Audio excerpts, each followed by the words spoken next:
Un parfum enivrant de fête champêtre. Près de la paisible Gartempe et sous un chêne centenaire, les premiers danseurs ouvrent le bal tandis qu'à l'écart, les plus jeunes jouent ou lézardent. Depuis 15 ans, cette douce atmosphère règne ici avec l'idée simple et belle de réunir toutes les générations. Donc quand on a commencé, c'était pour essayer de lancer quelque chose qui puisse permettre aux gens de se retrouver, qu'on puisse avoir effectivement tous les jeunes, mais aussi faire revenir les plus anciens, les familles. Du rock, de la soul, du jazz, de l'électro, la programmation ce vendredi et ce samedi sera très dense et éclectique. Mais en attendant cette explosion musicale, c'est la magie de la musique traditionnelle qui opère.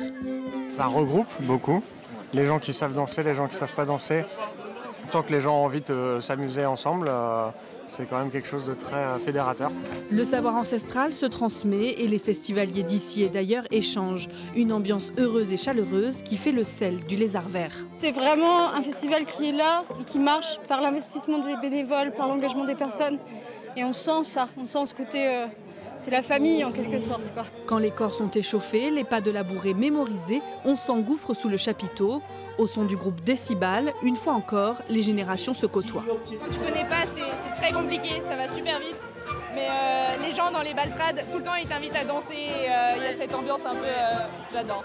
Et vous voyez, tous les gens qui dansent, ils ont le sourire là. Ils sont heureux d'être là.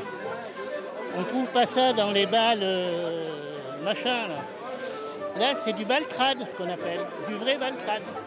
Pendant 2 jours encore, régnera à Fursac le charme simple du Lézard Vert.